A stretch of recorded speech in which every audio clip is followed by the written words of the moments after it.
Yeah, so I'm not going to start this video off using the doors as a bit or a joke because that's not my schmeal anymore, okay? I'm not that person, okay? I'm not going to keep doing.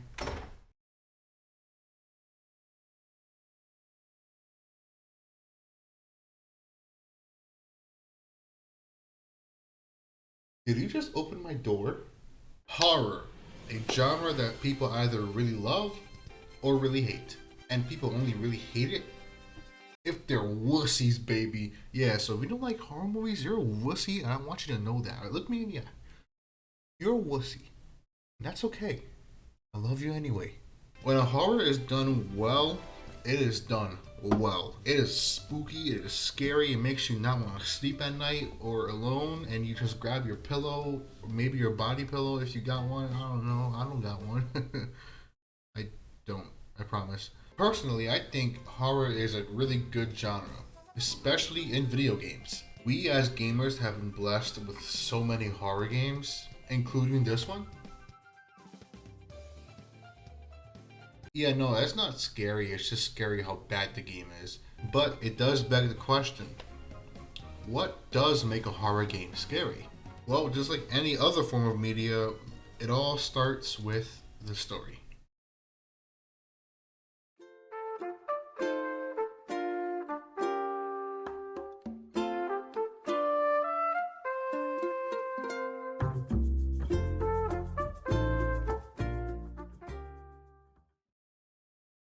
Now I know what you're thinking. The story of Jada, that's so obvious. Alright, everybody knows everything starts with the story, okay? And to that I say shut up. Because you're absolutely right. But I'm gonna talk about it anyway. The story is the most important part of anything, especially in horror games, because you need a reason for your character to be not only experiencing the horror but to go to the horror. And it's because if you don't, then the player just won't buy what you're selling, baby girl.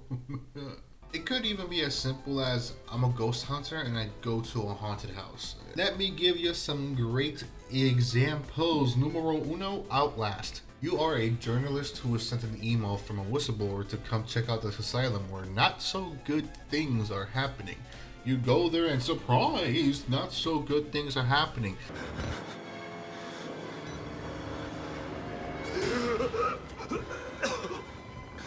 They killed us. You got out. The variants. You can't fight them. You have to hide. You can unlock the main doors from security control. So you try to escape, but there's no way out because the stupid pastor guy keeps you from leaving. Another example is Dead Space.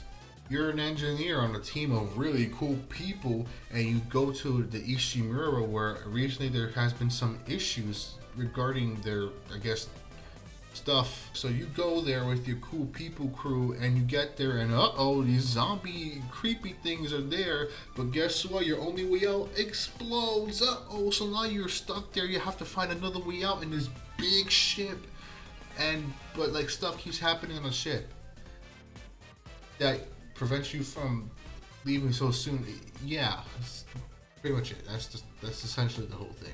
See, when you can convince the player that the character really has no option but to go through the horror, then the player will more than likely allow you to take them through the horror. Mostly because they wouldn't be too distracted by the character being stupid and just, not experiencing the horror. Like in Five Nights at Freddy's, I'm not saying that it's not a scary game, but like, truth be told, the security guard could just not go to work the next day. That's all I'm saying. Although I'm pretty sure there is established lore concerning the first security guard, but still, before the lore, that's all the security guard could have done. Just walk out. Especially if he was only making like what was like $500. Hey guys, it's Jay-Doh from the future, well past, because I'm actually editing this video and it's actually July 3rd and it's also 2:40 a.m. But that's besides the point. The point is, it's actually $120, not $500. It's $120. That's way less than I thought it was. Dude, I did the math. That's $4 an hour. $4 an hour to deal with that? No. Heck no, dude. That security guard has some issues. Like I said, I know it's lore, but still, anybody with a right mind would just no. That's stupid. Anyway, back to the video. I'm sorry. I just had to put this part in. My bad. Do you think the Five Nights at Freddy's security guard owns a Segway?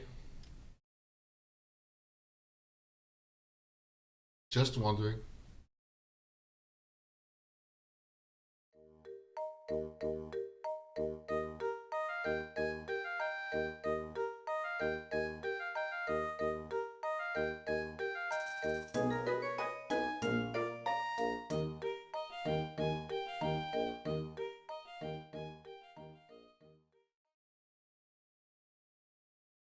So this just applies to any horror story out there, whether it's a book, a movie, or even, those videos online. But your characters need to be likable, especially the main character. To be more specific, the character that we will be experiencing the horror with just can't suck absolute booty cheeks. This is very important because if the character does suck, then more than likely we, as the audience or the player, will probably be rooting for the horror to win. And if we're rooting for the horror to win, then it's not scary anymore. Especially in video games where, we're in control of the character's every single movement. In movies, you scream from the couch, yeah, get wrecked, Stacy. In a horror book, you could just be like, yeah, get wrecked, Stacy, and you just throw the book, But in a horror game, you could just make the character turn around and run towards the horror or the enemy and kill the character for your own amusement. If a player is doing that on purpose, then it's probably because, the horror isn't spooky, spooky looky. Can you tell that I only had like 3 hours of sleep? Yeah. A great example of a likable character is Dead Space. Isaac Clarke doesn't talk in this game, but his actions speak much louder than his words. Just like how I'm gonna kiss you who's watching. I'm sorry. Throughout the whole game, he is consistently putting his life on the line for his other 2 surviving crew members. And he spends a majority of the time on the Ishimura looking for his girlfriend, which is pretty much why he came along in the first place. Also, when I say putting himself on the line like some soldier, he is not a soldier whatsoever. He's literally just some regular dude who's an engineer. That's his whole thing. Since he is a likable character, we as the player are rooting for him to not only get himself out of there, but his crew and his girlfriend out of there. Now, here's an example of an unlikable character. And I think we all know where I'm going with this one. The Last of Us 2. At the start of the game, we play as Ellie, who, we already know, we already love her, we've already grown with her, so we're with her from the start. And we're just as cautious and scared as Ellie as we navigate ourselves through the dangers of this world as we try to avenge Joe's death. AKA, to murder this goofy little mammoth looking turd with a beard and whose name rhymes with assy. Sorry, I don't know what that was. I promise I'm usually not like that. I don't know where that came from. Honestly though, I still do get really mad about Joe's death. It's just so stupid. It doesn't make it. It's just dumb. It's just dumb. Honestly, Abby's just a little son of a. Sorry, where were we? Oh yeah, right. So we're with Ellie every step of the way, but then they pull this crap off. I know why you killed Joel. He did what he did to save me. There is no cure because of me. I am the one that you want. Just let him go.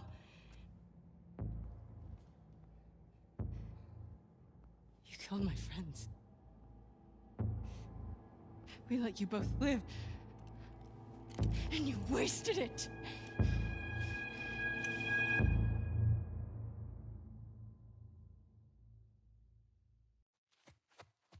Dad?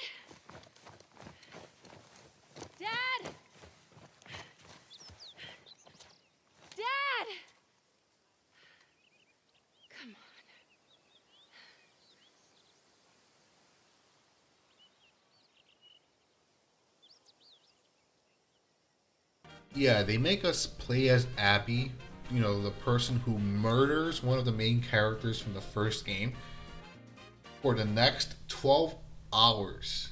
This is the part of the game that just stops becoming scary for me, because I just want to run towards the enemies and just kill her and hope the credits roll. I can't believe I got to play it. Oh my god. Here we go, boys. It's the time! Yeah! Garrett, great. Over. There you go. Game's over, guys. Game's I hope over. you guys enjoyed. Enjoy. I hope you guys Alright, enjoyed it. That was bye. really cool. Wow, great game. Definitely deserved Game of the Year. Am I right? Just every single step I take as Abby, I just want to rip my hair out. Every step, not every like hour or so, like every step. It's just a one hair follicle, and I promise you, by the end of the game, I'll be bald. And currently, I am replaying this game because I'm gonna make a video on it. But all I can really say right now is the fact that I was scared of the clickers and all the infected in the first half of the game as Ellie, but not the second half of the game as Abby. It's kind of annoying because they genuinely are scary enemies. I just really hate Abby. I don't like Abby. I know a lot of people do, and I respect your opinion, but respectfully, your opinion is stupid. And I hope minor inconveniences affect your life today. Hope you stub your toe, but like afterwards you're fine. Like your toe is not broken. It's just one of those things where you just stub your toe and you're like, ow, that hurt. That wasn't fun. Speaking of enemies in video games,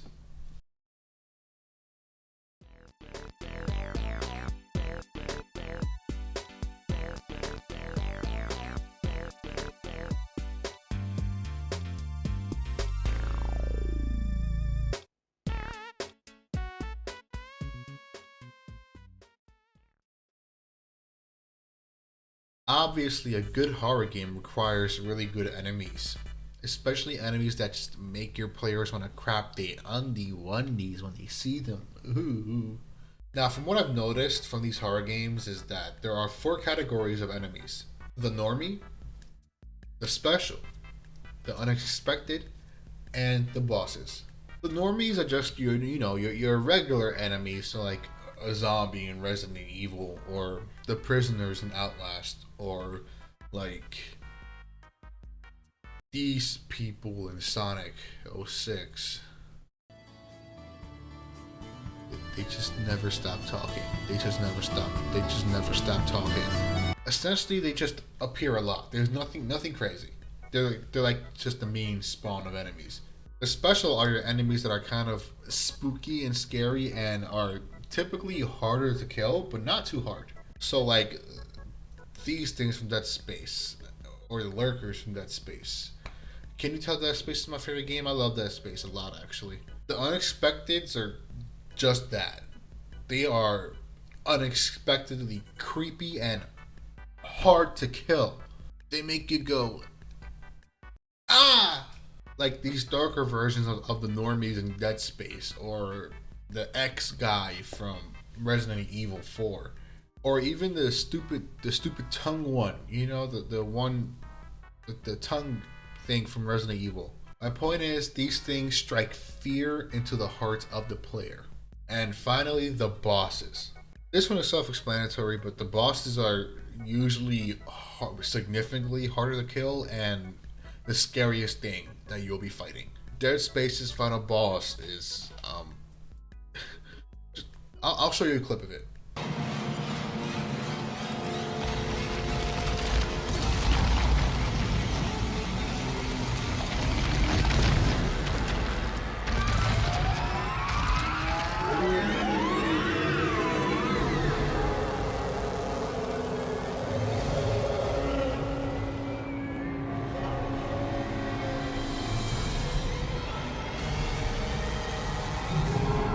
You've got Chris Walker from Outlast with his massive masturbation arm.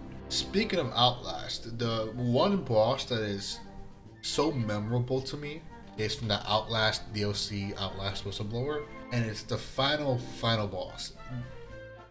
I've never seen an enemy like this. The dude is quite literally the Joker, but on crack and more drugs on top of the crack. Like you just watch it and you're like, dude, how do people come up with characters like this? This is they must be a little bit cuckoo themselves. You know what I'm saying? Check out this scene, but before I do play this scene, just there is a gore warning and a possible nude warning. Just skip ahead to this timestamp if you don't want to see any of it. Oh wait, don't worry. I don't want you, you know, feeling like you gotta rush.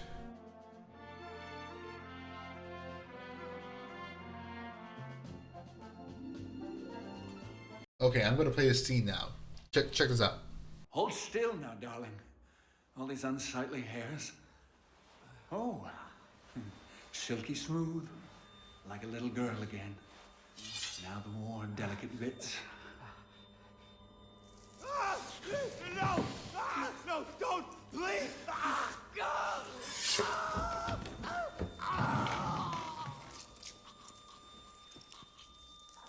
God! You've given up. You're ugly. You've given up. You're not even worth stringing up. Oh, God! Bleed please. And die.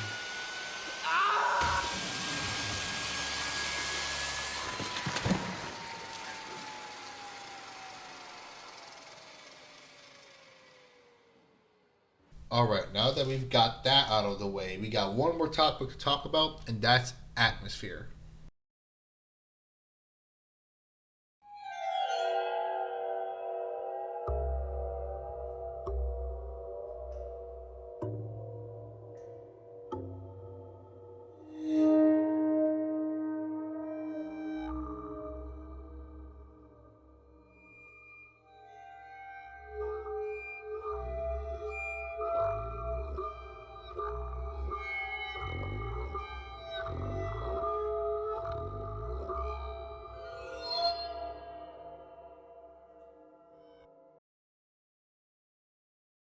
Atmosphere is so important in video games, especially if you want to lather your player up and then spank them with a good old jump scare.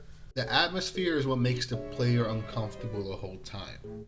You want to treat your atmosphere like a main character. Now, I'm just going to use my favorite game again, because they're just really good at doing it, but Dead Space 1 and 2 create great atmosphere.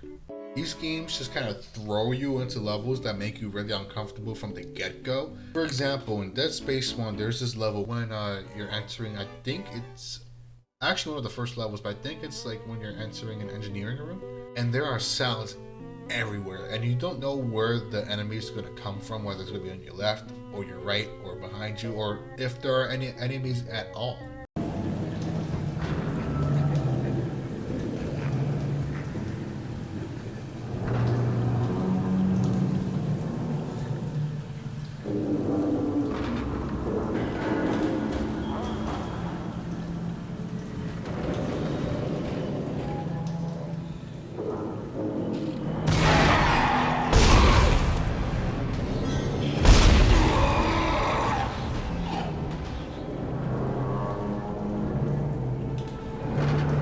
Also, Dead Space 2 has, funny enough, two very memorable moments with the atmosphere created. The first one is the Church of Unitology level, where it's just a church, but it's filled with tight spaced hallways, and the enemies usually just come from anywhere. Especially when you come across this scene in that chapter where you, I believe, meet this specific enemy type called the Stalkers for the first time. It's such a good scene. It's so spooky, and just wow.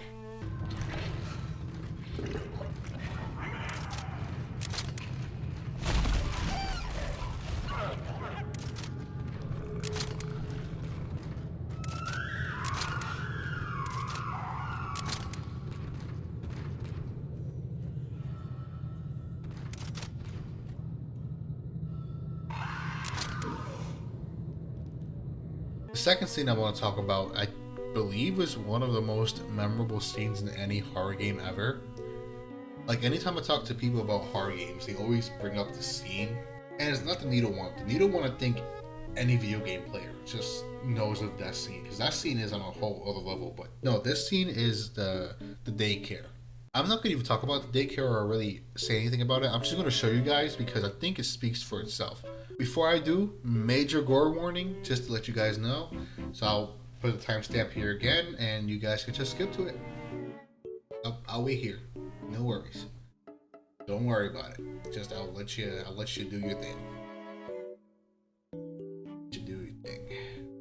All right, playing the clip. Seriously? Playing the clip now. Jesus.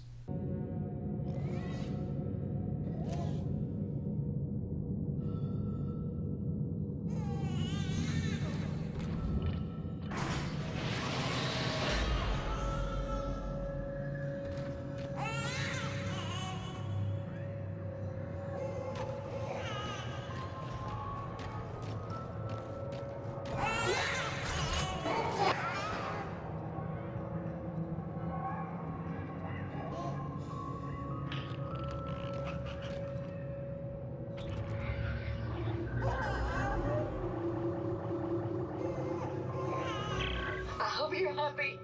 I never wanted to come here, but you had to drag us to this shithole. And now look what's happened. My baby girl turned into something. I had to... How could you? How could you leave us alone? Did you hear me? I had to kill my baby girl.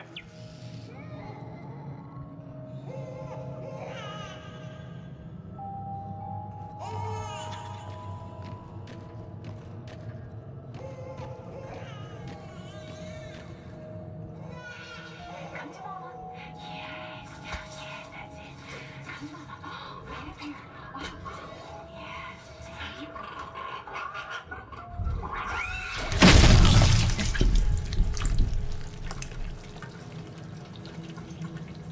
Honestly, if you haven't played any of the Dead Space games, play them. They are really good and really scary. Well, that's all I gotta talk about today. Horror games are just, they're extremely good. And I really love them. Also, the Dead Space remake is coming very soon. I think 2023 in January. Well, I don't think they really gave a specific date. All I know is early 2023, and I will be playing that game. I will pre-order it too. I love Dead Space. It's like, I think top 3 games for me, for sure. Please like and subscribe if you like the video. Lets me know if you guys enjoy this kind of content, and if you do enjoy this kind of content, that'll make me happy because I actually love doing this kind of content. This is great. I love doing this. Hopefully you gamers enjoyed the video, and hopefully you non-gamers, maybe this will let you check it out. You know, check these games out, or just check games out in general. Alright, until the next video. Bye bye.